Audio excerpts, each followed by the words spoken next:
Hello, everybody. Just gonna be about to start in a few minutes, but want to first make sure that you can hear me, you can see me. Okay, I'm gonna pull up the chat.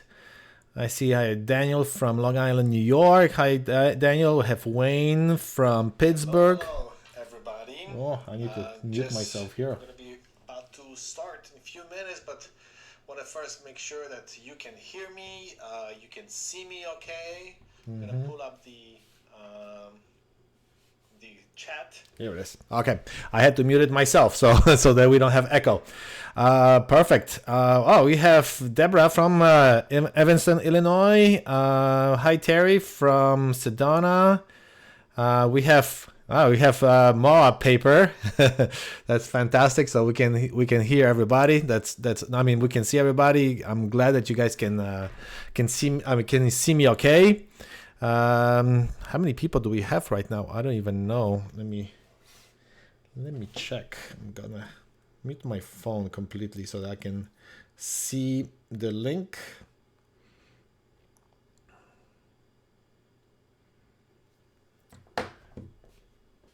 Perfect. I'm going to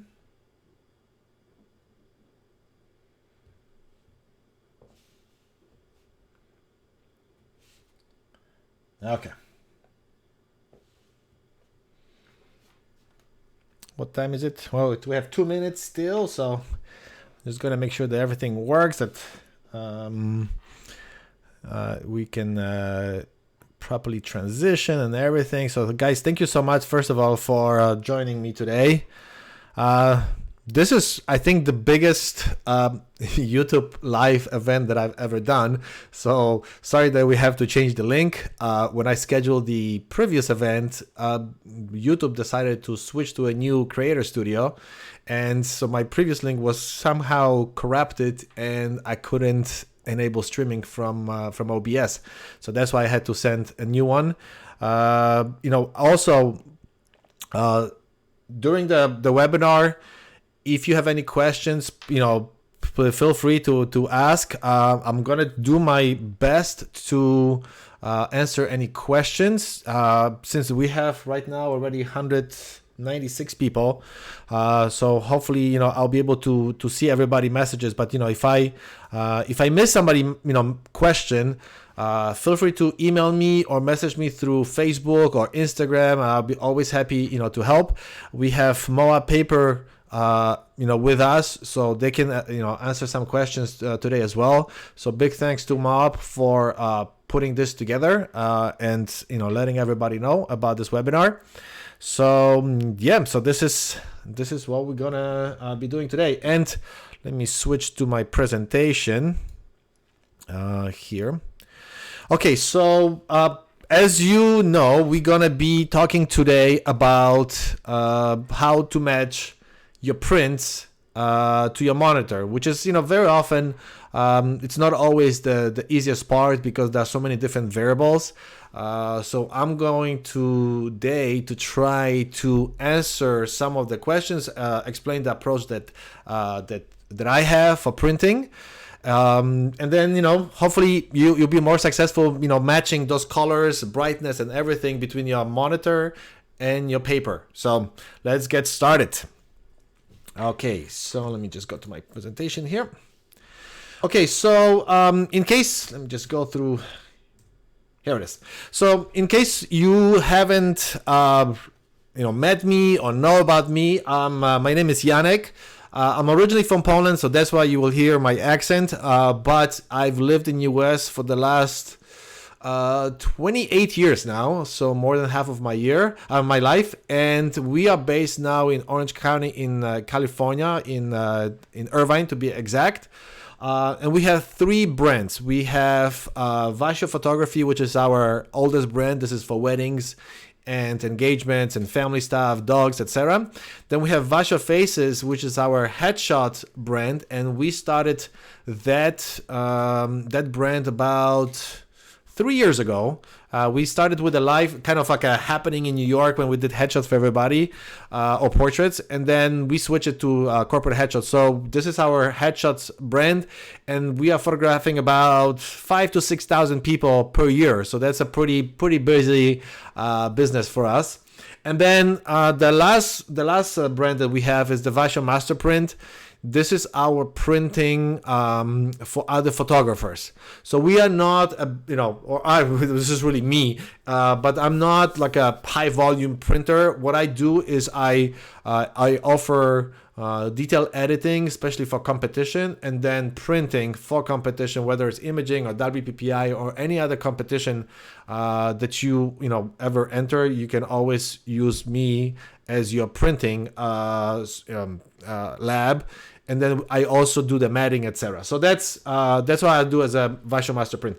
And then I'm super honored and really blessed to be the ambassador for Moab Paper, for Westcott, Tether Tools, X-Rite, Seconic, and Savage Universal. So this is why we doing the presentation today with Moab, because I've been working with Moab Paper for good number of years, and a lot of the awards that the prints that I made was on the Moab Paper. So so this is what we're doing today. Okay, let me see, get my making sure that I don't miss any questions. Okay, so far just all the hello, so hello everybody again. Also, if you are interested, and I'm actually gonna do oops, sorry, this is here it is. I'm going to do full screen transition so that you don't, because sometimes with me in the video you're not going to see the full slide. So if you're interested with all the gear that I'm going to be discussing or talking about, this is the link with my gear. Also, if you email me, I'm going to give you my email address at the end. If you want to just email me, I'll send you the presentation as well, so so you don't have to take frantic notes. Just email me later and I'll send you the presentation. Okay, so let's go to the next slide then. Okay, so those are the things that we're going to be discussing today. So the environment in which we are editing and printing the photos, the color space, the monitor, the printer, the papers, the ICC profiles, how to prepare the files for printing, and how to send those files to the printer. Okay, so basically these are the main items that we're going to be discussing today. Okay, so let's start with the environment. Environment, is basically where we are editing our photos and where we are to view those photos. My computer room is right now painted kind of off-white. It's not pure white, but it's not medium gray. So anywhere between white and medium gray or darker is actually a good color. Just avoid any walls that will have some color, because your eyes, our human eye will play tricks on us. So if you're in an environment, with whatever color it is, we're gonna see the opposite color and much more. So we're gonna have a tendency to correct the photos on the monitor basically to the wrong tint because of the walls that surround us. So anything neutral around the walls, it's really what makes the difference. So if you have a good neutral walls already, that's perfect. If you don't, I would recommend just grab some brushes or those rollers and just paint your computer room or whatever you edit the photos to be neutral gray. Okay, now consistent lighting. So what's important, and I'm gonna move again. Actually, it's not bad. You can read it. So it's consistent lighting throughout the day. So often we have the daylight coming through the window. So what's important that that light doesn't vary drastically throughout the day. So if you have a direct light coming through the window, either put some kind of diffuser or shade so that it kind of neutralizes throughout the day. And then when you go in the evening, try to mimic the same color temperature of the light that you had during the day. The reason is that, if you always edit, let's say, photos from 10 to noon, and this is consistent lighting that you're always going to be editing those photos, that's fine. But most of us, we sometimes edit the photos in the morning, sometimes we do them in the evening. So it's important that you have very consistent light throughout the day in the place where you edit the photos. So in order when you do when you start editing those photos in the afternoon when the light is lower, or evening or night, is just those daylight balance light bulbs. These are important, and usually those are not the ones that we use at our home, because in our other rooms we'll use those warmer light bulbs. But for daylight it's around 5,000, 5,500 Kelvin. So please use those kind of light bulbs, so that you have a consistent lighting between, the lighting in your room between when the daylight was in your room versus versus in the evening. Okay.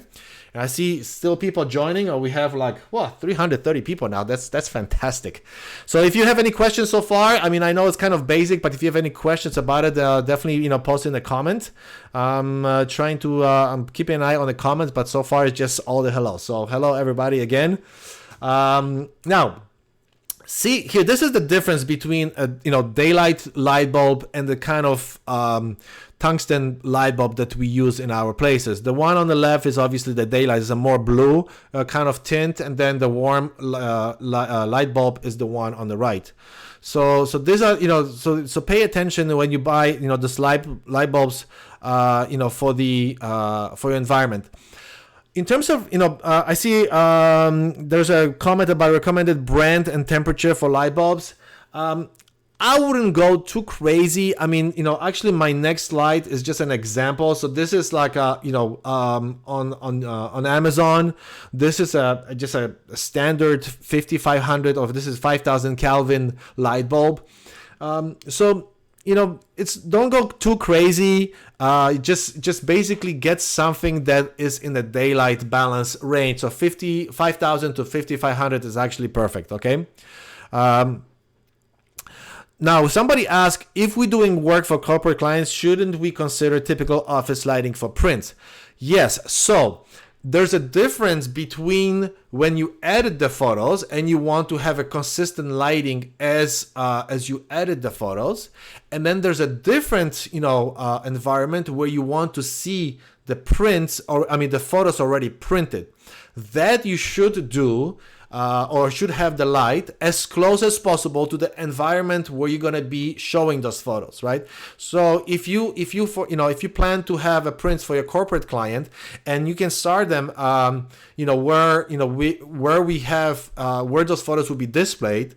Just try to mimic, maybe go even beforehand and measure the light where those photos will be hang, and measure the light with a light meter. And then when you go home, try to mimic the same temperature of the light, but also the intensity of the light, so that how bright or darker those photos should be printed. So for example, if we do printing for competitions, we always make sure that the light that we're viewing these photos are exactly the same intensity of the light that the photos will be viewed at in, let's say, WPPI or imaging. So that's very important. So very good point. So thank you so much for this question. But yeah, so basically there's one set of lighting for your editing and another set of lighting when you view the photos. So in our case, when we do competitions, usually they are viewed at the daylight balance lighting. So that's why I usually use the daylight balance lighting for even viewing the photos. Okay, so let's keep going. Now, color space. So there's a lot of, I think, misconceptions and a lot of different opinions about it, which color space to use. So let's talk about that. I'm just reading that. My editing area in an open loft, 2 windows and 1 skylight. Not sure how to manage the light. So just put any you can buy, even if you buy some diffuse, even bed sheets, white bed sheets, and you hang them, or white drapes, so kind of so to diffuse the light. So making sure that this light is not direct. If it's not direct, for example, for the skylight, I don't know which direction your skylight is, but avoid basically direct light, because your eyes will really trick you in terms of the intensity of the light. So try our best Don't go too crazy, of course. I mean, it's at some point there's the diminishing results and all of the effort, so you don't have to go totally crazy. Okay, so let's talk back to about the color space. So this is a graph, and then I don't have to remove my my video, but you can see that the solid kind of shape, that's sRGB color space, and then the one which is there's just the frame, that's Adobe RGB color space. So if you do editing solely, and those photos for sure will end up in just the web, or and you're not going to be printing those photos, then you can start and finish with sRGB color space, because in the web or anything on a cell phone or anything like that, through the monitor, it's majority of the monitors will display, or the web will actually display only sRGB color space. So if you plan on printing, I would recommend start with Adobe RGB, and then if you for example want to post that photo to the web, you just convert it to sRGB, and like you can make a copy of that image, convert to sRGB, and then post it to the web, and it'll be all good. I see. What about editing in the darkroom? Yes, that may work. But if your room is dark the whole day, even during the day, so then it's perfect, perfectly fine. The thing is that if you have a dark room with the monitor, with the light coming to you, your eyes will actually get tired much faster, because you have a big contrast. So even if you put a little bit of light behind the monitor to kind of even out the environment, that will help for your eyes to be less tired over time. So if you do it editing for an hour, that's fine. But if you start to do editing for 3, 4, or 5 hours, then definitely have some ambient light as well, because the darkroom basically will make your eyes tired really, really fast. Okay, so let's go back to the color spaces. So, and I know there'll be questions about ProPhoto. Oh, there's already ProPhoto color space. I knew the question will come right away. So ProPhoto color space is the biggest color space. The problem with the ProPhoto color space is that right now there is no device that actually can show the colors that are present in the ProPhoto color space. So you cannot show those colors on any monitor, and you cannot show those colors on practically any paper. There's really no printer that even come close to it, because it's such a big color space. So, when we edit the photos, I'm going to be talking about the monitors a little bit later on. So try to get a monitor that supports Adobe RGB color space, so that you can see those colors when you edit the photos in Adobe RGB. So that's the reason why I start with Adobe RGB color space, and then if I need to just share something on the web, I convert it to sRGB. If I want to print, I print with Adobe RGB color space. Okay. Linda said, I need to know how to match my monitor, because when I send digital to I don't know what's copiation, it doesn't match. Okay, we'll talk about, so Linda, stay with me. We're gonna go through all stages. So this is just the beginning. So this is kind of like the foundation. So that's what we need to do, and then I'm gonna be talking about all the different things to work. Okay. Room with torture lamp facing white ceiling and halogen bulb. Is it okay? Georgette, it all depends on the color temperature or the white balance of that lamp. If the white balance, of the lamp is daylight and it matches your light, when the daylight is coming in, it's all good. Okay, so let's go forward. So as I mentioned, use Adobe RGB color space when possible. Of course, if you do only pure web work, that doesn't apply, but assume since you joined this webinar, you have some kind of intention to do the printing, okay? Okay, so this is a quick demo. I'm gonna show you how to assign color space in Lightroom and Photoshop. So let me go first to Lightroom. Where's my Lightroom? Here it is. Okay, so this is Lightroom, and This is actually a picture that we photographed in Vegas a few weeks ago, just before the shutdown. It was the special event conference, and we were the photographers, and we did the headshots over there. So this is a cool Elvis impersonator. So in order to, when we Lightroom shows the raw files, so Lightroom by default, when when Lightroom shows you the photos on the screen, it uses ProPhoto color space. So the idea of assigning the color space in Lightroom is when you move to an external editor such as Photoshop.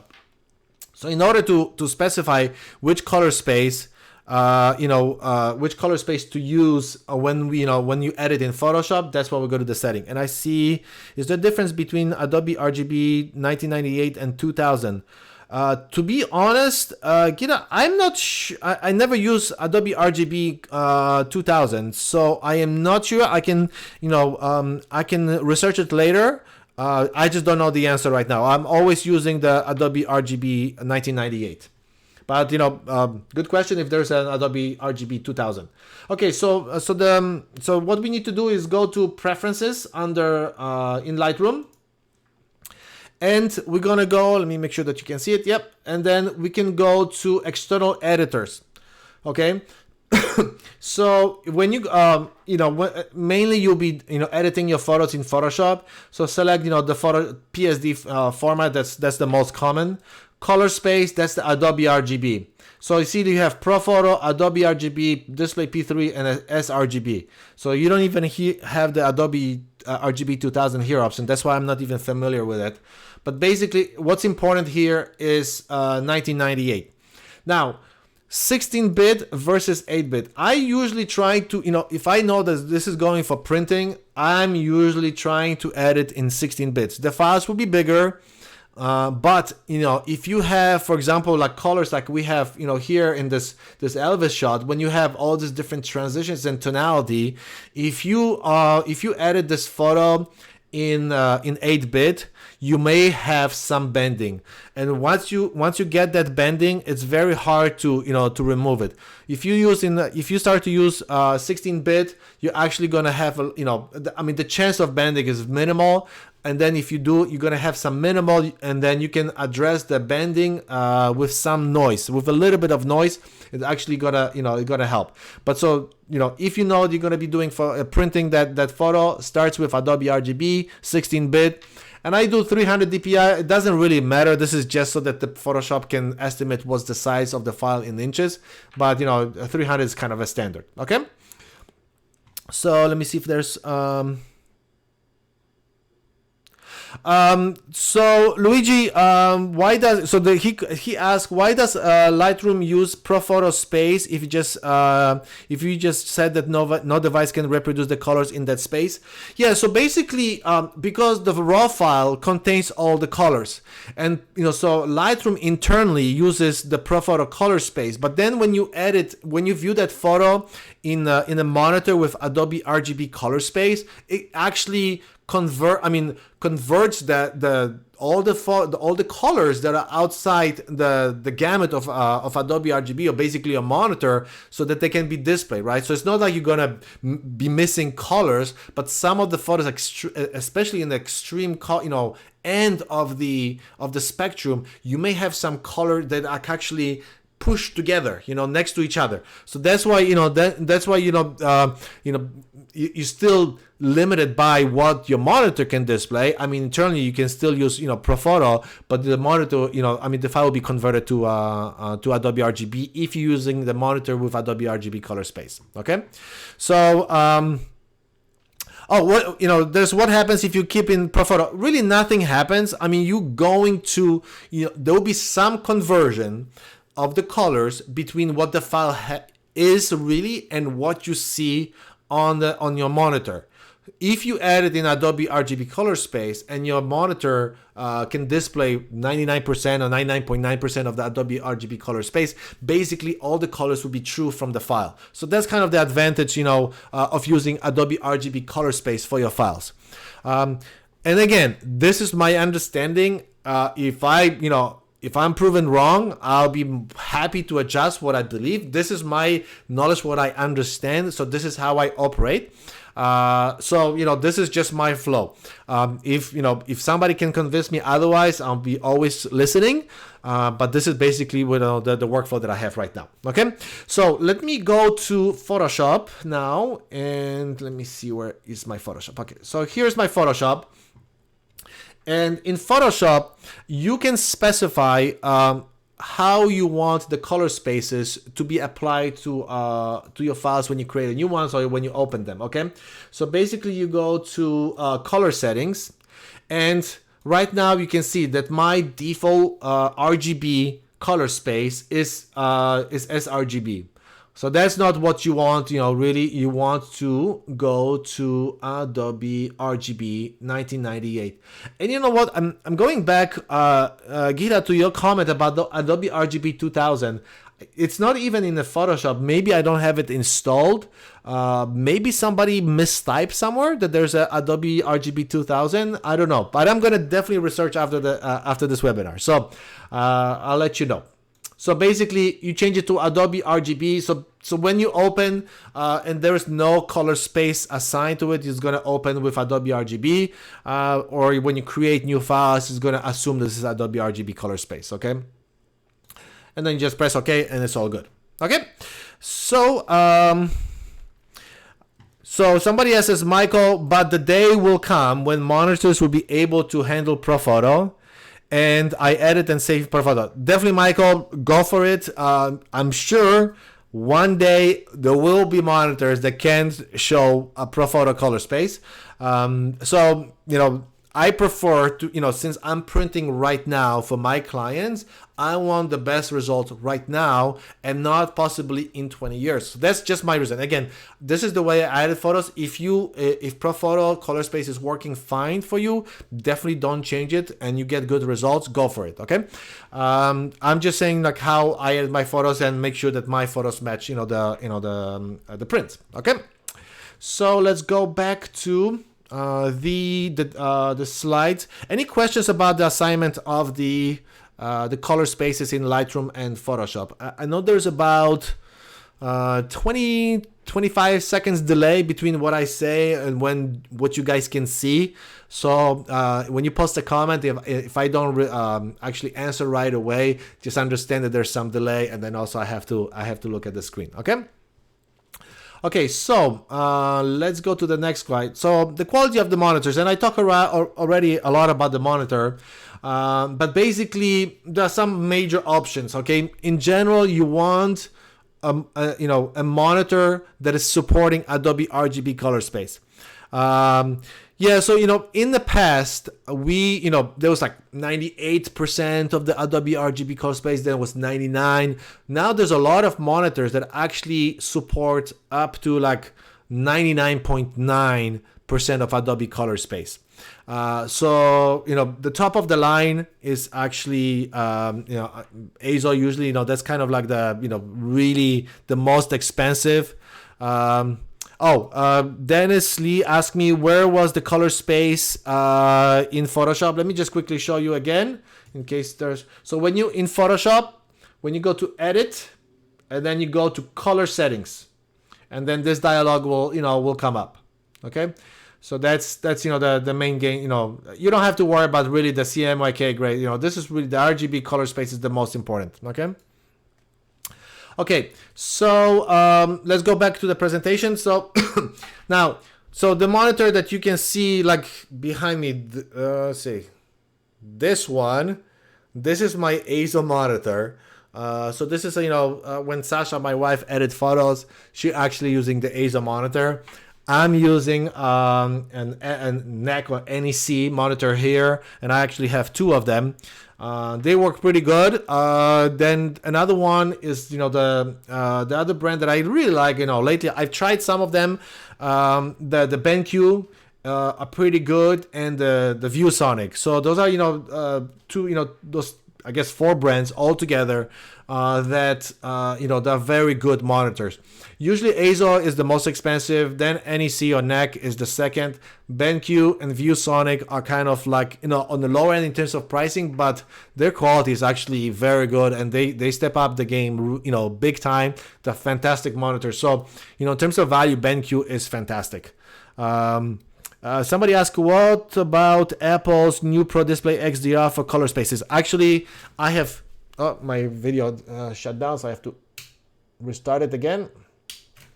Okay, should be good now. So I am not an Apple person, so I cannot recommend anything about Apple's. I know the previous Apple monitors didn't support AdobeRGB color space. I am not sure. I believe the new one may support it now, but I don't use any Apple products really.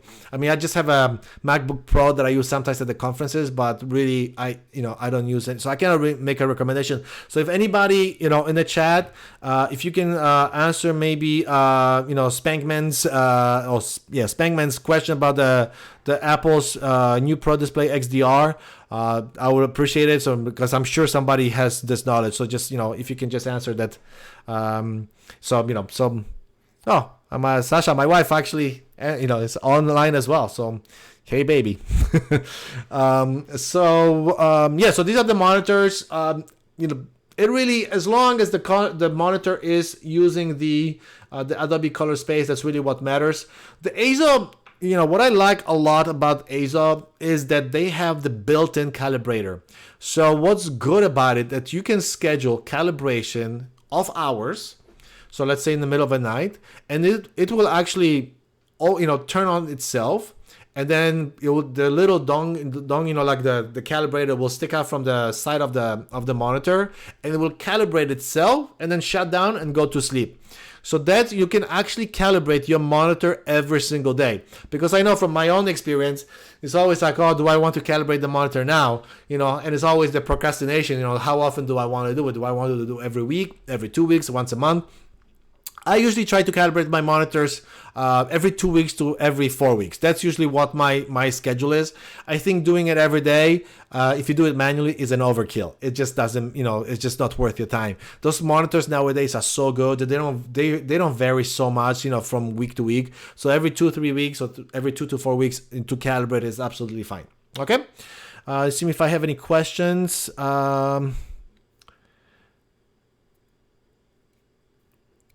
Okay, I have, somebody says, Ray says, I have the 5K Dell, but forget their current 4K Ultra sub. Yeah, it's Dell. I had Dells in the past. I was not super happy about it. I'm sure they're doing their monitors better, but I just don't have any experience with Dell monitors. I cannot recommend versus to use it or not to use it. So maybe you can find some good reviews on YouTube about the Dell monitors if this is what you're looking for. These monitors that I actually that I recommend put on the slide here, those are the ones that I saw in person. I used it, and I can say that those are very good monitors. Okay. I see Kate ask me, what do I use to calibrate my monitor? Actually, very good question. I believe this is my next slide. Calibrate monitor. Okay, so a good monitor is only good if it's calibrated. If it's not calibrated, basically you're shooting in the dark. So this is, let's do it. So for calibration, we use either X-Rite i1 Studio or iDisplay Pro or iDisplay Pro Plus. Pro Plus is the newest one. I do have the best experience with the iDisplay Pro Plus in terms of calibrating my monitors and having the most consistent feel from monitor to monitor. So if I shoot in my studio, I use my laptop monitor and a different monitor. So I want those photos to look the same when after I bring them to my main computer room here and edit on my big screen. So that's why the calibrating those monitors is very important to have consistent look. And then the next thing is to adjust the brightness between 80 to 100. So, a lot of us have the situation when, by default, I believe, in a lot of the calibration of the monitors, by default, the brightness is about 120. What it means that, yes, you're gonna have super bright and live colors on the screen at that brightness, but when you print, your prints will be darker because you added to the super bright monitor while while the paper doesn't have all this brightness, right? So when you do for printing, bring the when you calibrate, bring the brightness to about between 80 to 100. You're gonna have to check with your monitor. I usually try like 90. That's kind of like a sweet spot for me when I see the matching between the paper and the screen. So you may need to try, because the way that those the brightness of the monitors work, you basically you have to kind of do a trial and error. Plus, also remember, what are the conditions that you're going to be printing? I mean, you're going to be showing that photo at. The bigger, the more light you're going to have on that photo, the darker your monitor should be. So like, for example, if you're going to show your photo at competition and it's super bright over there because of the viewing booth is really bright, you should bring like your brightness when you calibrate to 80 and not 100. Okay, let me check that if there's any questions. What software do I use for calibration? Yeah, so I use the software that comes with iDisplay Pro Plus. So basically, I use the calibrator from X-Rite. The BenQ has its own that you can actually use the X-Rite calibrator, and actually works really good as well. So you can, for BenQ, you can use the same, that software that comes with the monitor, because this way you have a hardware calibration. Okay, I don't use the X-Rite on my ASO monitor because the ASO monitor has already a built-in calibrator. So I use the one that already comes with the monitor. Okay, I've used. Somebody said, "Read. I've used this test image for years for printing, but also good for visually checking a monitor. But now substitute for monitor." Yeah, so you can start manipulate those colors manually. That our eyes are not perfect, right? Everybody's vision is a little bit different. We see colors differently, and so when you start to adjusting the manually the colors that you see on the screen based on the test print, and then try to match it with the printed, it may be a very tedious job.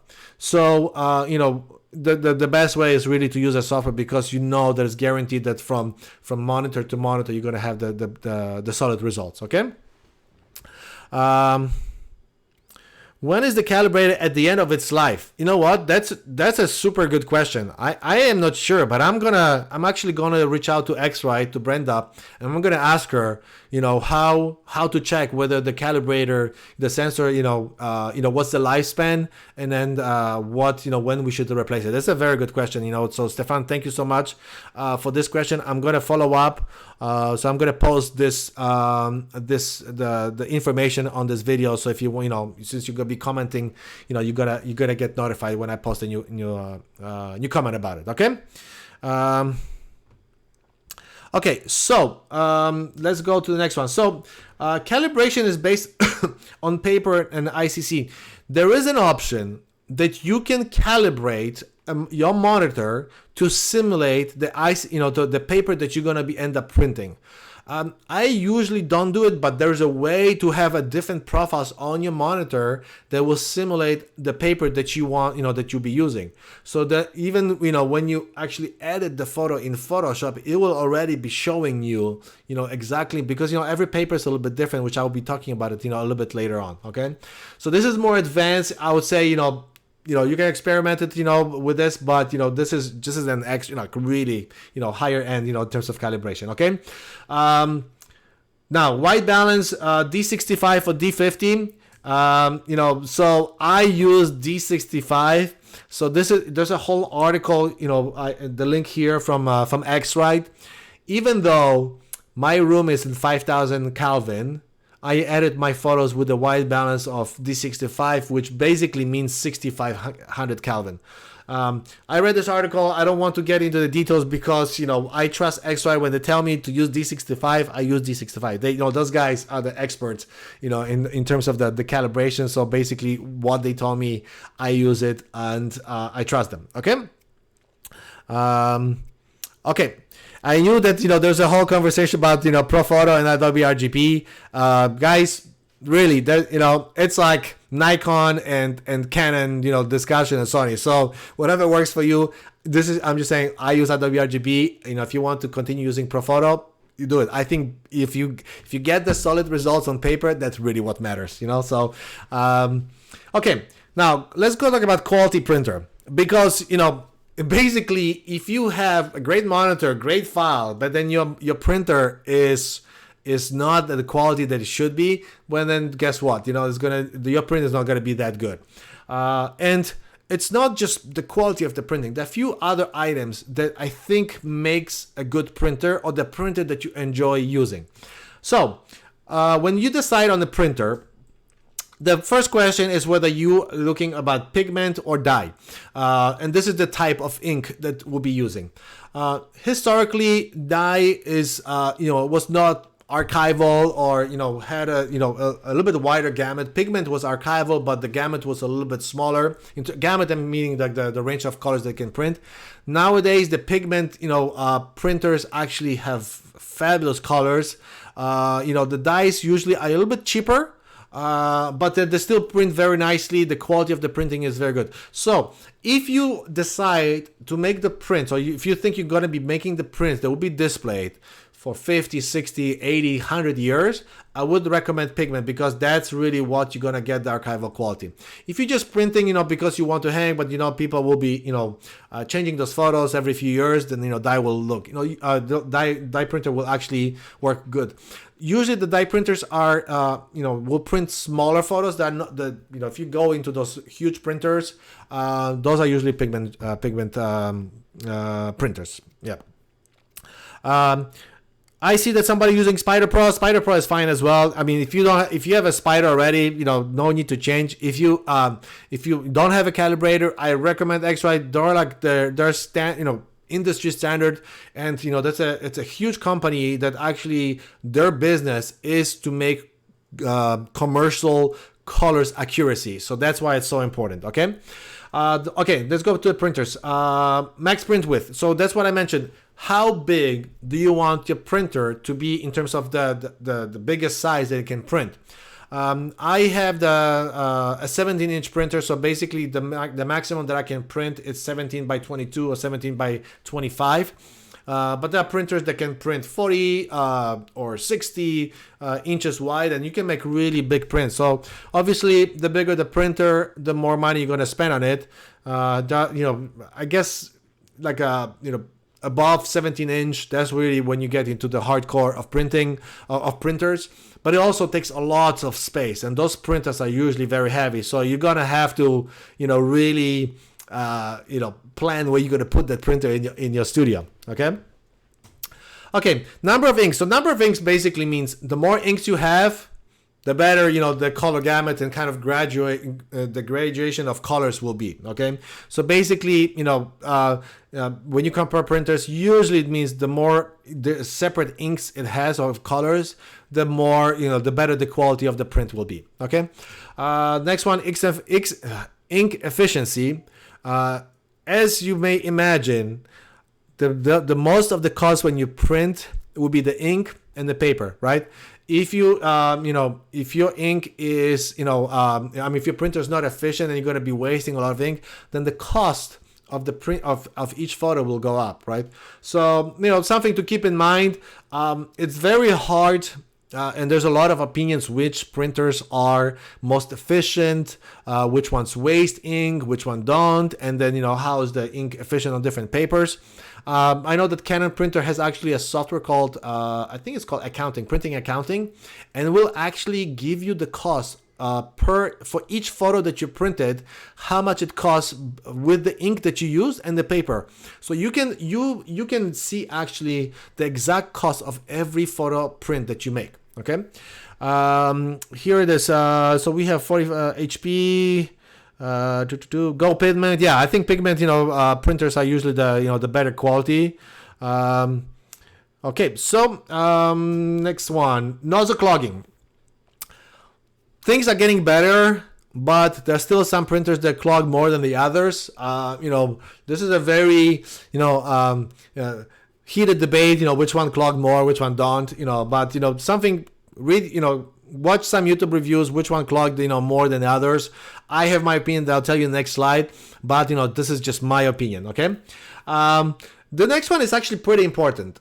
Switching matte to photo black. So usually printers have two types of blacks, either matte black or photo black. Matte black is used for matte papers. Photo black is used for either luster or glossy papers.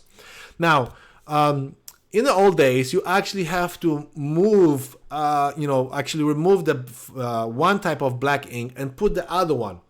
And every time you have to remove the ink, put the cartridge and put the other one, it actually costs a lot of ink to be wasted because it has to like circulate. It has to move the ink through all the little pipes up to the head to make sure that now the new ink is in the head. So every time you switch, you actually wasted a lot of ink. And I mean a lot, So the new printers, some of the new printers, you can actually switch automatically, but then you have to switch the mode. Am I printing in a photo black mode or am I printing in the matte black mode? And then paper handling and roll paper. So paper handling for me is important because I don't like to have my paper wasted. The way, the printer takes the paper, sometimes it will like scar it or it's going to jam or, whatever the reason. So and the photographic paper, it's not super cheap, right? I mean, some of the papers are, more expensive than the others, but in general, photographic paper is pretty expensive. So, the more, the better paper handling the printer is, the more money you're not wasting. Okay. Somebody said, Ray, Epson head clogging equals dollars in paperweight. Yeah. Actually, wait for my next slide. Okay. So this is our choice. So we are using Pro 1000, and actually, if you want to see our video why we switch from Epson to Canon, you can follow this link. So bit.ly and then why Canon printer. There were a few things. So this Pro 1000 uses 11 inks, so pretty good number of inks. It has dedicated blue and red ink, means that those blues and reds will actually print very nicely. Okay. Somebody mentioned, right, Canon 2100s, 4100s. Yeah, absolutely amazing printers. And actually, for those that you don't know, so the print head on the Pro 1000 and all the printers above that, so 2100, 4100, they use exactly the same print head. So really the difference is in the width and also in terms of the how you cut the paper, etc. Okay. The Canon Pro 1000 that we use, it has automatic switch from photo black to matte black. So I don't have to switch modes. It's basically whatever media type I select, it will switch the blacks for me. So really there's very minimal ways because it has actually dedicated tubes that go to the print head for matte black and photo black. So it doesn't have to clean those tubes with a different ink. It's actually just using different channel. Okay. One thing is, will not print when the doors are closed. Something that, for other printers, when I did in the past, I forgot, for example, open the door for the printer and would take the paper and start to print and jam it all inside just because I forgot to open the door. Luckily, the Pro 1000, is smart enough so that if I don't open the door, it will tell me you need to open the door to start printing. Okay. The vacuum handling is basically, it has some kind of like suction inside, from what I understand, that actually makes sure that the paper is super flat when it prints. So, so it's actually, it's basically just another thing of having the paper handling, pretty well done. Okay. No clogging, I don't have any clogging, going on with the Pro 1000. It's always, it does this automatic shaking of the head, I think, even when it's off. So as soon as I start printing, it's actually, it's ready to go. Love the results. And as I mentioned, it has the accounting software. So this printer I've been using for 3 years now. I absolutely love it. If maybe one day I'll upgrade to 2100 or to 4100. Right now it just doesn't make sense for me because I don't print that big, myself. If I make bigger prints, I usually do through Graphy Studio. So that's those are the shop that I use for all my wall arts prints that are larger that I cannot do it myself. Somebody already said, I just printed my first image on the 4100, so hassling to adjust brightness and contrast as I did with my 9600. Yeah, but, maybe, I don't have experience with, with the Pro 1000, really, it's, it was straight out of the box. I mean, I love the results, Okay, so now let's go to the understanding the papers. So decide on the paper. So a few things to consider when you want, when you're looking at different papers. Okay. So paper thickness, it's usually expressed by in the G by M square, basically means number of grams, which is the weight per square meter, which is the decimal system, of measuring, the distance, right? So basically, the thicker the paper is, it's also the heavier it is, right? So that's why the paper thickness is actually expressed in weight.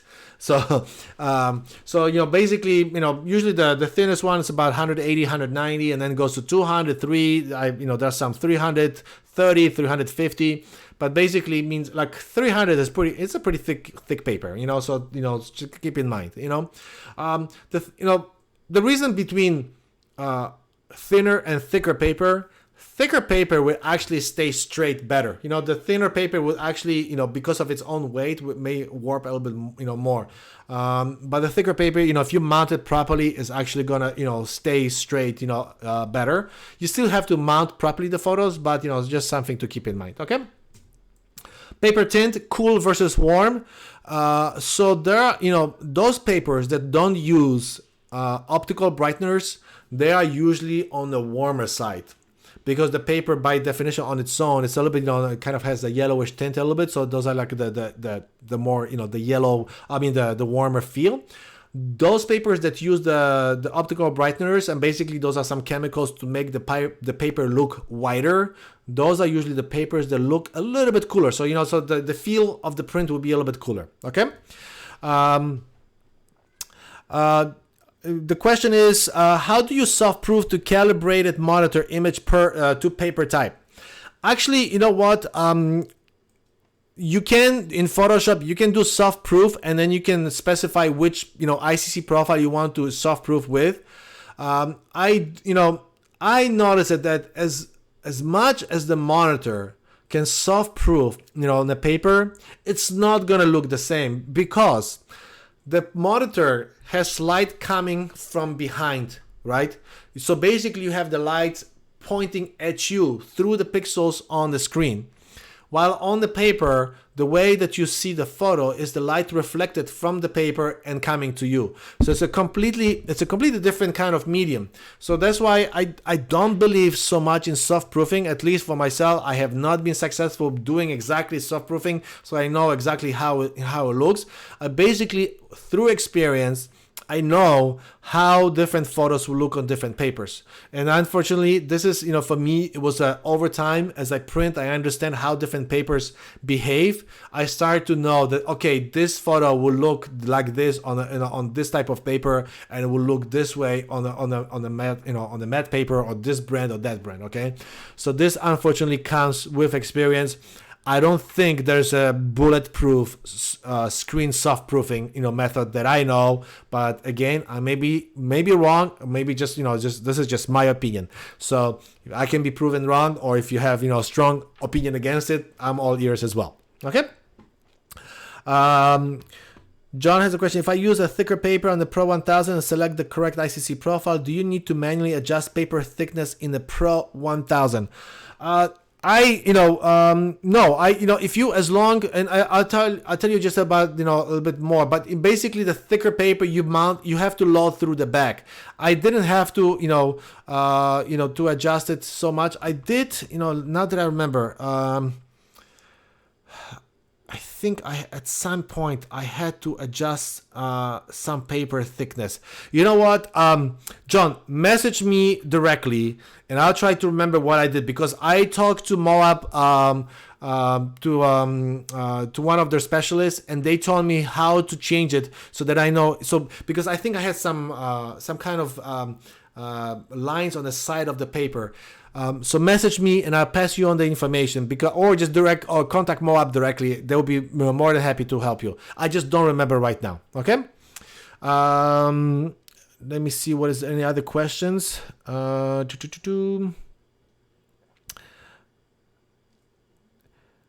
Oh, somebody said they say if you don't print at least once a week, it will clog. In a lot of printers, that's true. What I like about Canon is that it has this automatic shaking. Yes, it will use some ink when you don't use it, but at least when you come back, you will not waste more ink by trying to do the cleaning cycles. And in my old printer, sometimes if I didn't print for, let's say, 3-4 weeks and I come back, I have to run through sometimes 3, sometimes 5 cycles of cleaning before I have all the what do you call this? I guess, or the print head all unclogged. Okay, I just can't find the word right now. Okay, let's go back to the paper finish. So we have the matte finish, the luster finish, glossy, and barita. Barita paper is the one that kind of like simulates the most the old paper that you had in the darkroom. Glossy obviously is the glossy paper. Luster is somewhere in between, and matte is on the matte side. Let me see if there's. Charla asked me, do you print from Lightroom, Photoshop, or do you use the Canon Studio Pro software? Charla, I'll get to it in just a little bit, okay? And somebody said, cheap paper to run nozzle. Yeah, I mean, Alan said, I use cheap paper to run nozzle clean check. Yes, you can actually, if you want to run your nozzle check, you can actually, I use a regular plain paper, office plain paper, right? I don't care, because as this will print the pattern. I don't care so much about the colors accuracy. As long as I see the pattern, I know it's unclogged. So you can really use the cheapest paper you can have, and just making sure that you choose plain paper. Okay. Now, which paper? Last item: optical brightening agents, with or without. So those papers that use optical brightening agents, over time they may become warmer because those agents will kind of age, and then the paper will come a little bit more yellow. Those without they're gonna stay true much longer the way they are. So sometimes when you see in the description of the paper, check whether it has optical brighteners or not. I like a lot the optical brighteners because I have the pure whiteness. If I know that I'm printing some family heirloom and then I know that it's gonna stay for 100 years, I try to use the one without optical brighteners. So just my my take, but just be aware that this is an option, and then you can make the decisions about it. Audrey, how good is the Canon Pro 1000? Well, as I mentioned, I've been using it for 3 years and I absolutely love it. I'm not sponsored by Canon. I just, they never pay me, for to say about their printers. I just love how it prints, and this is my workhorse. I do all the printing on my Pro 1000. And why I use for larger prints, why I use Graphy Studio is because Graphy Studio is using the Canon I think it's called Dream Labo 5000 printer, which is obviously a Canon printer. So I know the kind of the printing style, the printing colors are similar to what I have at home, so that I know what to expect. So that's, and then, there's many other reasons why I use it, but, this is one of the main reasons, why I decided to go with Graphy Studio. Okay. Somebody said that the Pro 100. So Pro 100 is a dye printer, so the dye ink. It's a fantastic printer, and it's really cheap for what you're getting. It's a beautiful printer, So if you don't want to spend so much money, the Pro 100 is absolutely fantastic. Okay. Optical brighteners, somebody said optical brightness will yellow over time, especially if sunlight hits all of them. Yeah, absolutely. So, as I mentioned, the ones who have the least change are the papers without optical brighteners. So that's just so that you know. Okay. Okay. So kind of examples of glossy papers. So for glossy, so in general, the glossy paper is more contrasty. It's sharper, and the colors are more vibrant. This is basically just the nature of the paper, right? The examples is the Canson Infinity Photo Gloss and the Innova Fiber Print Glossy. There's a lot of other brands and types of glossy paper. This is just the two that that I used in the past. The Canson is fantastic, actually, and So for you guys don't know that Moab and Canson are working together. So basically, whether you have questions about Canson papers or Moab papers, you can reach out to them, and they're always very happy to answer your questions. Now the matte paper is like on the opposite end, right? So it's the super matte, it's really no shyness. So the colors are usually more muted, right? You're not gonna have the same vibrant colors that you're gonna get on the glossy paper. It's a little bit less sharp, and those papers that have more texture is actually, they're gonna be even less sharp, because you kind of have the texture, the texture of the paper, right? And then it's a less contrast. So sometimes for the more matte papers, you have to bring up the contrast more, because the matte paper actually kills the contrast of the file. And some of the examples, the Moab Entrada, one of my most favorite papers for the last 5 years. I'm using, my camera went down again. 1 second, let me just restart it. Okay, should be coming up now. Okay, back in business. So the Moab Entrada is fantastic. The Canon matte is really, it's okay. It's not like the finest, but it's okay. And the Canson Infinity print macking rag is absolutely amazing as well. Okay. And there's also some Hahnemuhle papers that you can use, or other brands. The big thing is that when you get paper from a good brand, it means that their ICC profiles are pretty good as well, right? So there's some cheaper brands, of papers that you may sometimes be tempted, to get, but usually it means that they don't provide a very good ICC profiles. And ICC profiles will basically, it's a huge part to making sure that your photos look good on paper. Okay. Now the next one is the Luster or Barita. The Barita is kind of semi-glossy. Luster is semi-glossy as well. So it's kind of like in the middle, right? So you have the glossy, you have the matte, and somewhere in the middle is the Luster and Barita papers. So you have decent details or nice details, great contrast, and it should be contrast, not contrast. It should be say contrast, not contract. And the colors are pretty vibrant as well. So I actually print a lot on the Luster or Barita paper. Actually, Barita paper, the Moab Juniper paper, absolutely love that paper. It's a warm paper. It's I love it. This is one of my most favorite papers. So many photos that were printed for WPPI actually won awards on this paper. The same for the LaSalle. This is LaSalle. Actually, it's not like the archival, the high end. But it's a standard Luster paper. So if for competition, those photos not going to last very long. You can still print it. And actually, some of the prints that I printed won first or second place at WPPI on the Luster paper. So just because it's cheaper, it doesn't mean that if you choose properly for the photo, it's not going to work properly. Okay. Let me see if there are any questions. How does Moab Entrada compare to Somerset Velvet? I don't know. I don't know, because I'm not using Somerset Velvet that much, so I can't tell you. This is a very good question for Moab.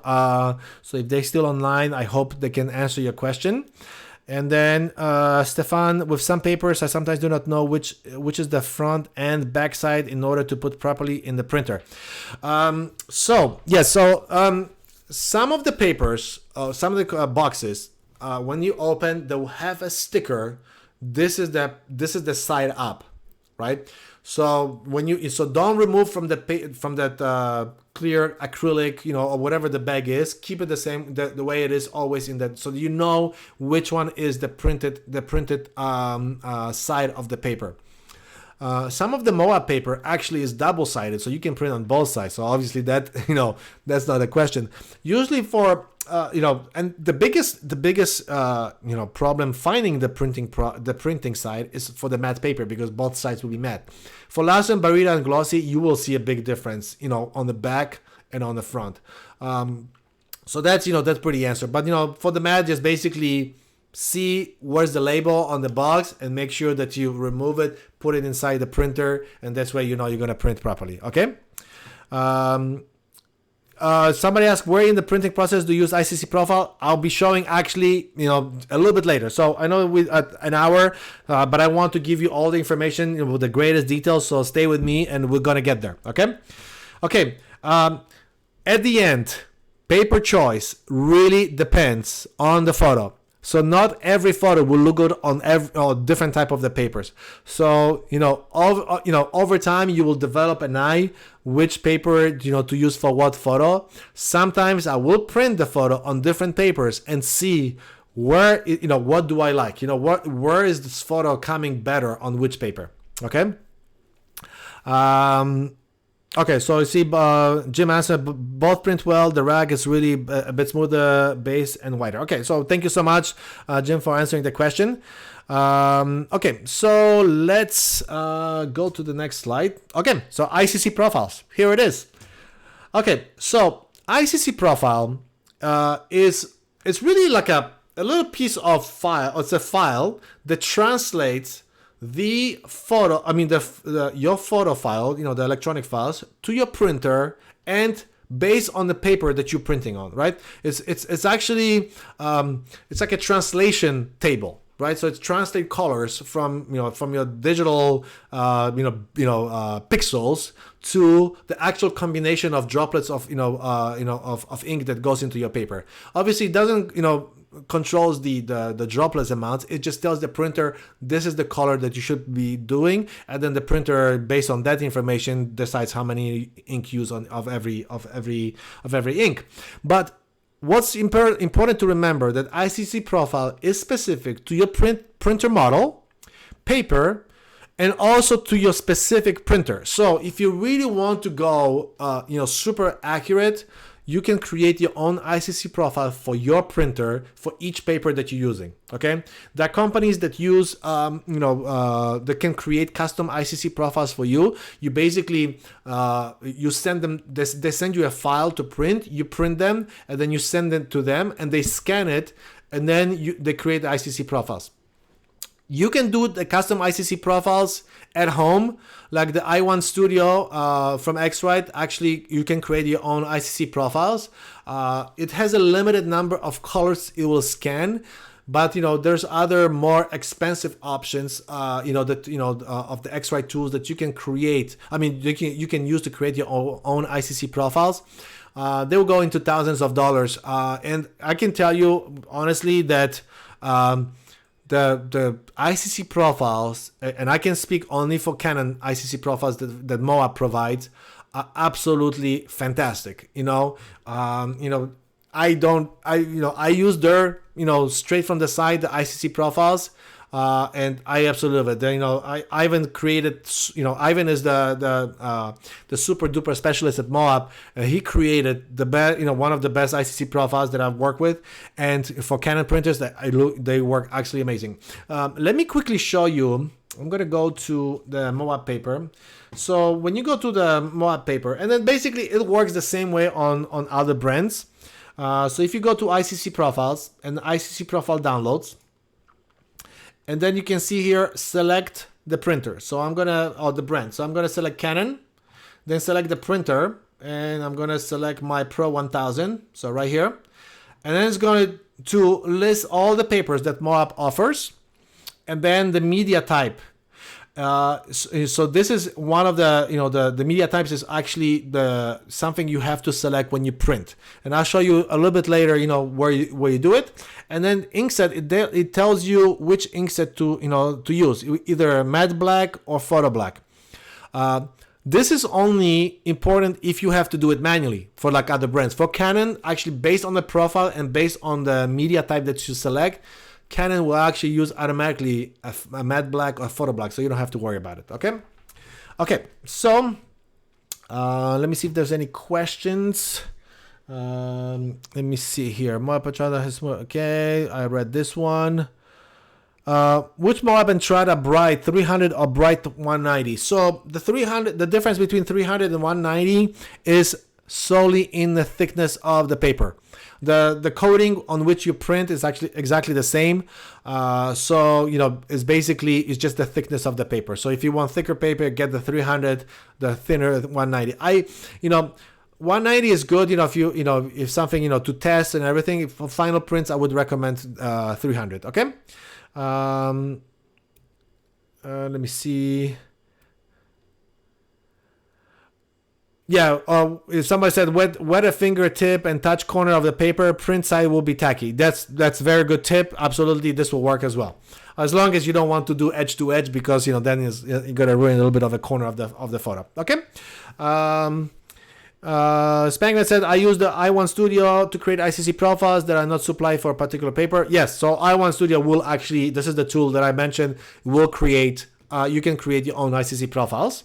Do you need to update ICC profiles? As long as you're happy with the ICC profile for your printer, you don't really have to update it. It's basically stays standard. Check with the website, check with your manufacturer of the. So for example, Moab, and check if the ICC profiles are newer, because sometimes Ivan would create like a new profiles because he learned something new. He takes it to the next level, so you can download check with with the website whether they're new ones. But overall, by definition, you don't have to update ICC profiles. They don't go out of date. Okay. If the ink runs out of the paper, you print it on the wrong side. Obviously, if you print on the wrong side, it will not stay on the paper, so it will just smudge all over, right? Okay, someone said, I cannot stay online more than 75 minutes. Can you post your email address so I can get a copy? Yeah, absolutely. Let me go quickly to my last slide for those people that cannot stay. Also, this video will be available on my channel as a video, so you're going to be able to rewatch it and also get all the information. But this is basically my information. So, info@vashaphotography.com. Be more than happy to do it. Okay.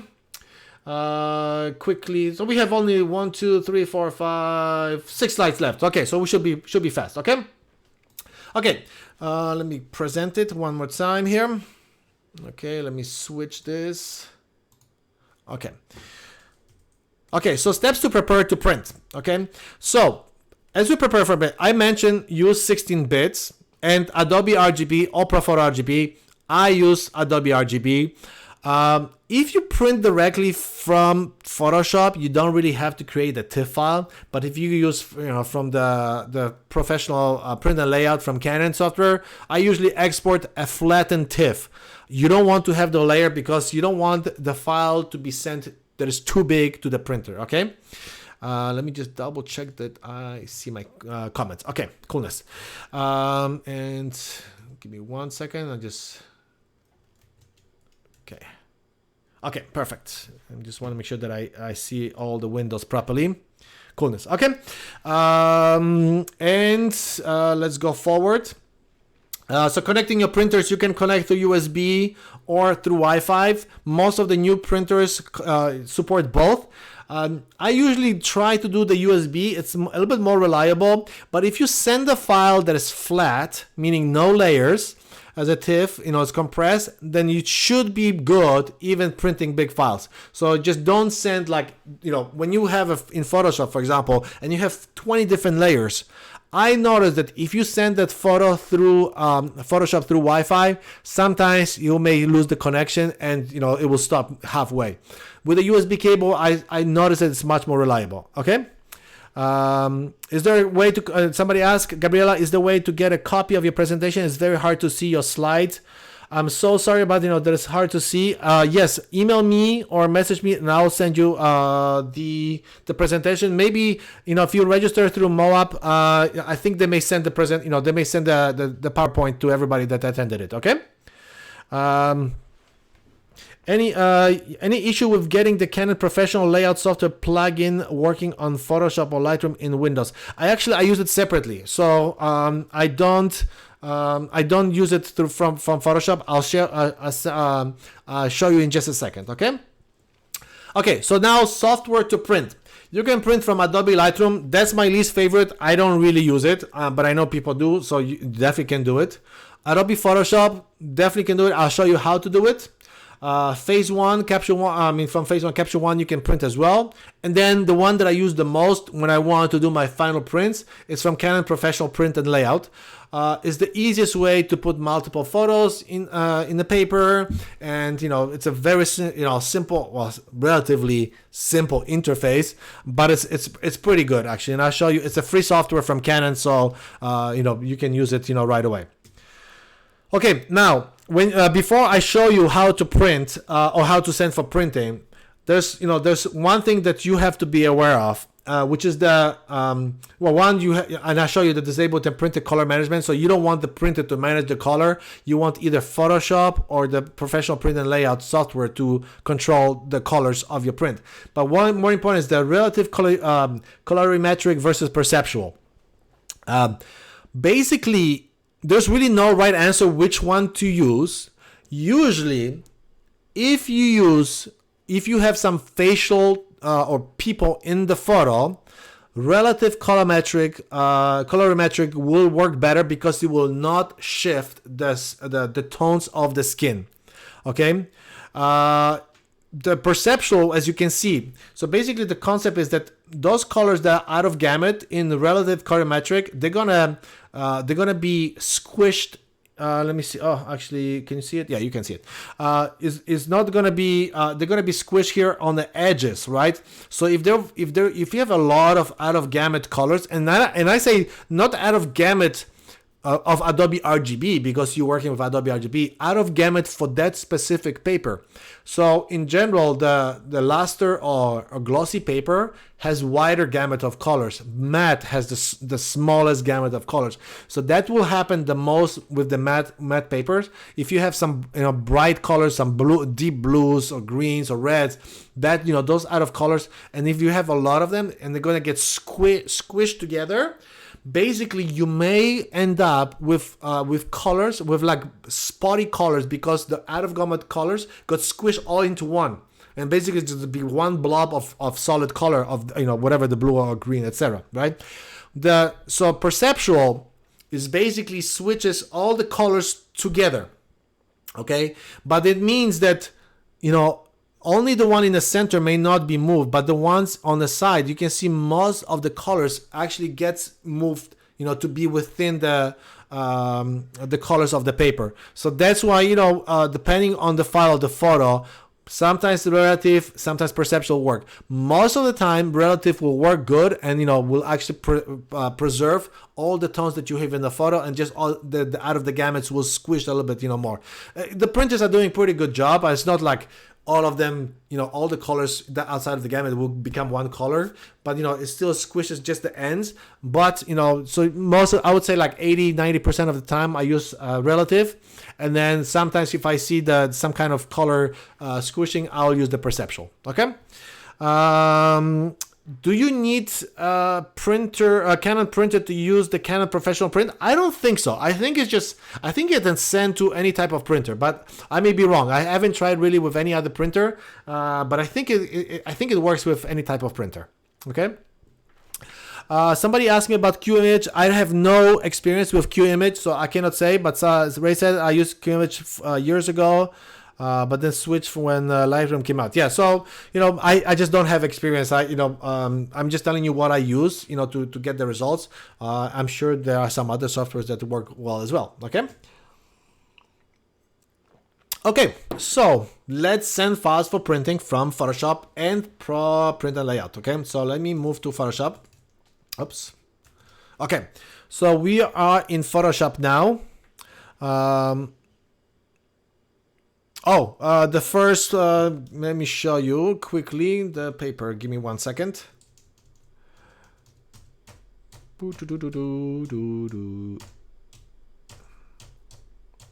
Here it is. Let me just remove myself. Sorry about that. Desktop full screen. Here it is. Okay, so now you can see all the papers. Yeah, so it's Moab LaSalle Laster, Canon Laster, Moab Juniper, Canson Barita, Photographique. Since the French company, so they like to use French words sometimes. Okay. Okay. So let me go back to Photoshop. Coolness. Let me just make sure that I see the comments. So John said softproofing can assist to determine which rendering intent works best for a particular image paper printer. Yes, yeah, it can guide you. I still think it's not bulletproof. So yeah, it may save you some paper, printing, but at the end, really, once you see it on the paper, it's really the right answer. So Yeah, so and then Hahnemühle Final Paper. Yeah, so Hahnemühle paper is very good. I mean, I like their paper as well. I print a lot. Especially lately, I started to use the metallic paper. Absolutely love it. It has a bad rap because it says metallic, but it's actually very good paper. But you know, I've been using Moab paper for many years, so it's definitely one of the paper that I used the most. And then Canson and Hahnemühle I use, you know, equally. So. It depends, you know, like different, as I said, different photos will look differently on different, you know, on different papers. So sometimes just have to have a good, you know, a variety of papers and then see how much, you know, how the photo looks on different paper. And it's, as I said, not always the most expensive paper will deliver the best photo, I mean, the better print for your photo. So don't, you know, just because the paper is twice as expensive as something, it doesn't mean that the photo will look the best on that paper. It's just, you know, basically it's how expensive it is to make that paper, you know, is drive it. Okay.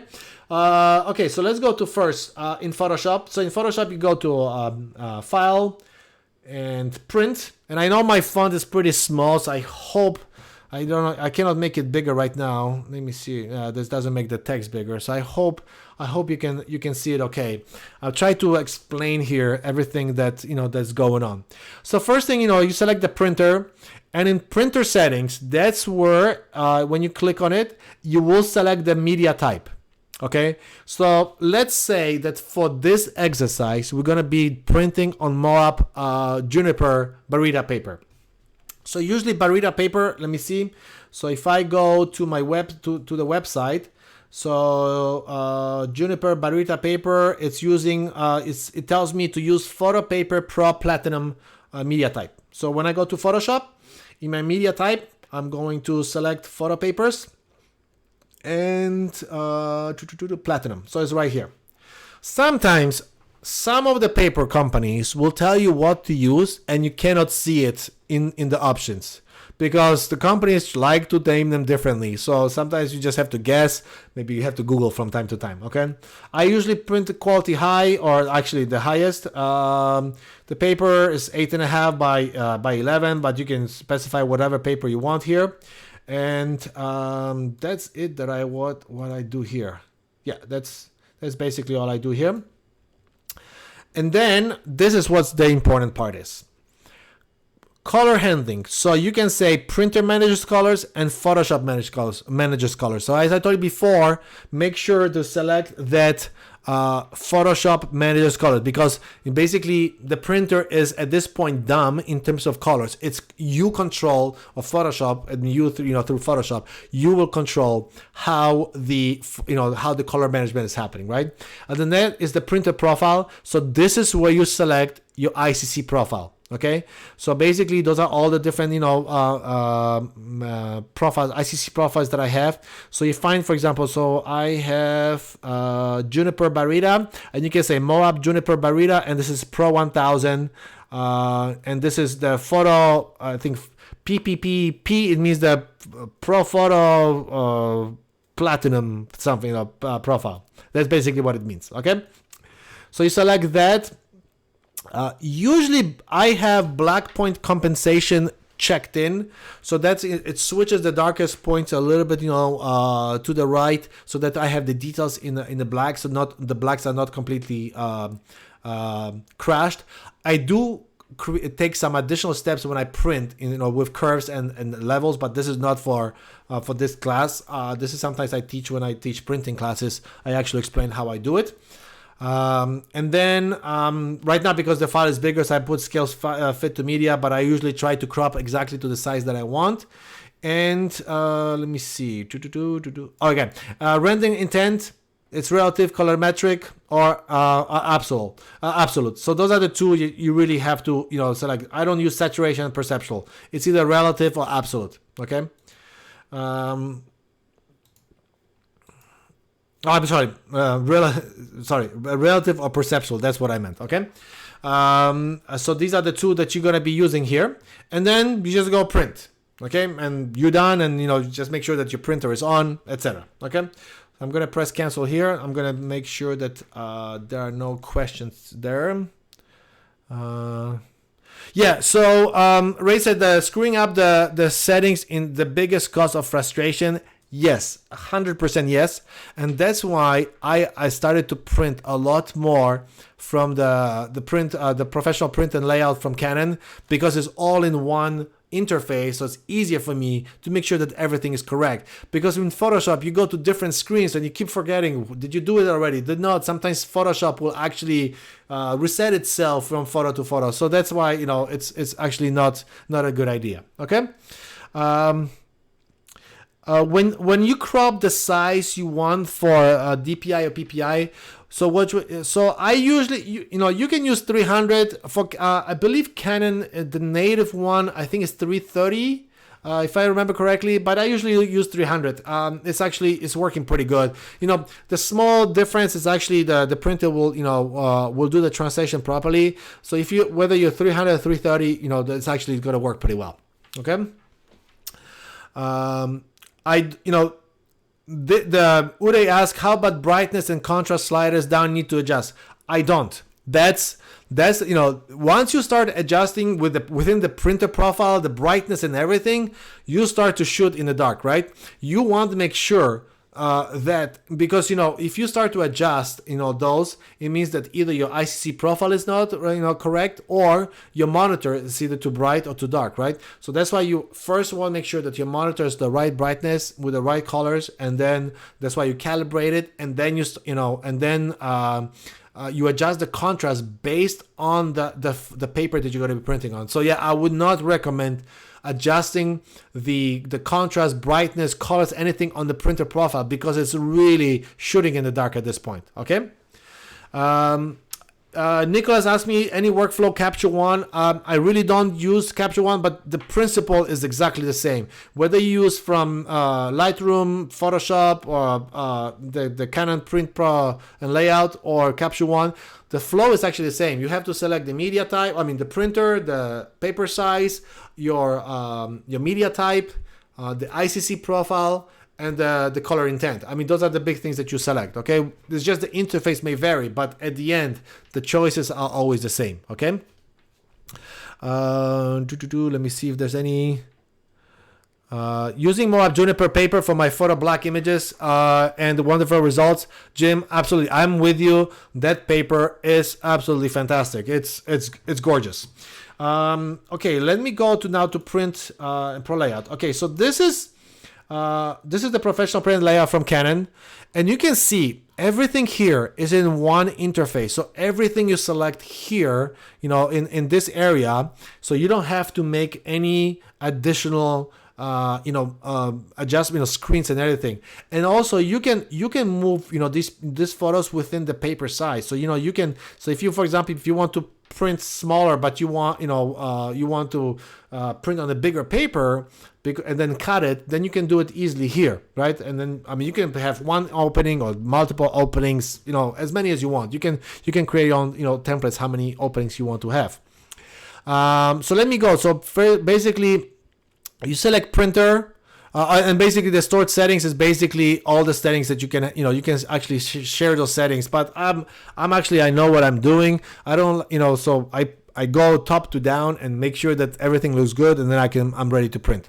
Okay, so you select the printer. This is my right now connected through a network, wireless, so that's why you have the IP address.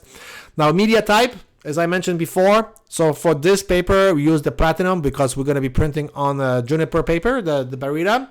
The size 17 by 22, manual feed tray. So basically, that's the one in the back. Usually the thicker paper you want to load from the back is actually better handling. Clear coding, no, nothing, here. Basically this is just the position, so, you can do it through Silers or, through this. And then color management. This is really where it comes, to what the important part. So use ICC profile. So this is really I don't really use any other, ways to do it. Sometimes you can use black and white if you want to get if you're using the ICC profile, give you some kind of tint. You can use the black and white, and then, it's true black and white. But if you do any toning digitally on your black and white photos, obviously this will not work because it'll try to make everything as pure black and white as possible. So that's why I usually print even black and white through ICC profile. Okay. Then I go to Moab Juniper. This is my ICC profile, so I select it here. The rendering intent, I use, so you see the perceptual or relative colorimetric. So you can see that, Photoshop give you more the options, but really in the professional print and layout, they give you only the two. And you can see that, I have a perceptual used right because this is the one I used last time. Black point compensation, and that's really it. And then the one thing that I use actually, I use the paper pro. I mean the information about my paper in the bottom of the print. This allows me, if I print multiple photos on different papers, or if I print the same photos on multiple papers, and sometimes I use different Barita papers. Let's say I use Barita paper from Moab, and then I use another one from Kenson, and I want to see how they are. So they're both Barita paper, so it would be very hard for me to figure it out which paper is what later on when I look at them. So that's why I usually print the name of the paper or the ICC profile, so I know which paper it is. Okay, and then I do print, and that's it. Let me see if there's any other questions. What about printing at higher 900? I really don't have any reason to go that high. I don't think it will. You will increase the size file, but it will not. No, my webcam went down again, so let me just turn it on again. Okay, go back to my videos. Okay, so so questions now. So the question was, do I use the front or do you use, one second, do you use the front tray or the manual tray? The front tray for like 190, 200 weight paper is actually okay. For 300 papers, definitely use the back. It's actually better handling, and because in the front tray, it tries to grab the paper differently. So it's just better through the back for thicker paper. So that's my approach. Let me see. So somebody for black and white, do you check the box for black and white printing? You know what? In the old days, it was extremely hard to print good black and white. There's always some kind of tint. It was driving me nuts. But right now, even without checking those boxes, the black and white, moving the option to black and white, even using straight ICC profiles with the Pro 1000, I'm getting beautiful black and white photos. So it's really no need for this. If you find a difference, definitely check it. I don't. That's why I don't do it. So okay. An experience using image print printing software. Image print, is it? I don't know if it's different from the Canon one or not. If it's different, then I don't. I usually print the professional print and layout from Canon. It's definitely the one software that I use the most. It's either Photoshop or a professional print and layout from Canon. Okay. I'm just checking if there's any other questions. If not, let's go to the presentation. Let's go through, I think that will be it, if I remember correctly, what I put together. Okay, so this is it, guys. Thank you so much, for joining.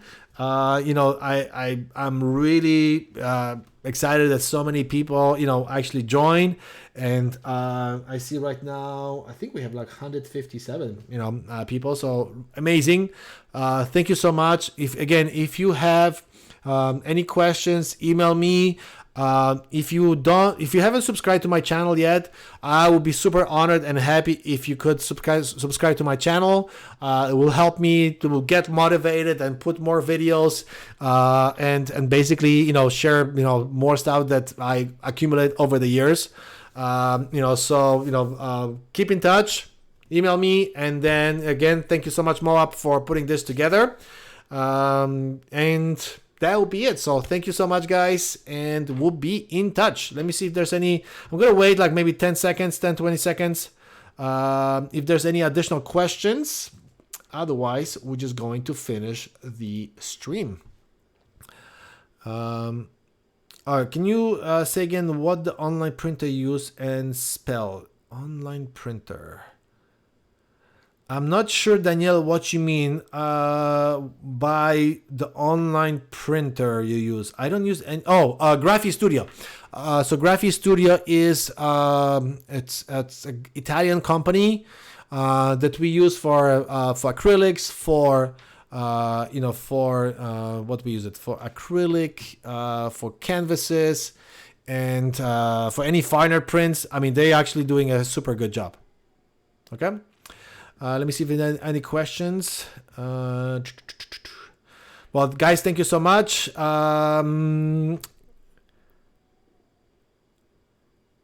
Okay, I think, if any questions, post a comment. I'll reply, as we go. Again, this video will be available as a video on my channel. And I just posted a video yesterday about the set that I'm using here to actually do the streaming. So like the lighting and the stand that is holding the camera. So this is the Savage kit. So if you're interested, check out the video that I posted yesterday, because I just got it recently. So I just opened it up, the whole setup. So if you're interested to make your own video. So okay. Oh, Graphi. Let me put. It's basically Graphi Studio. That's the Italian company, the lab that we use. Okay, I'm super happy with them. They're fantastic, and they actually care about about each photographer, for us to be successful as businesses, and that's really important. Coolness. Somebody asked, Glenn, is Canon Pro Print and Layout, is it a standard standalone program? Yes, it is a standalone program. You launch it separately. That's why so let me show you. So from Photoshop, you can see that this is, I usually do a TIFF. I usually export this as a TIFF. And then, so you can see on so these are my TIFF files. And I export in Photoshop as TIFF files, just making sure that you don't export the layers. Just basically flatten the TIFF file and put them here as here. You can put, I believe you can put PSDs and JPEGs, but I use TIFF, just to put it. Actually, I'm not 100% whether you can put PSDs. So TIFF is the safest way. Okay. Coolness. Okay, guys. Well, thank you so much. And we'll be in touch and talk to you soon. Just to finish.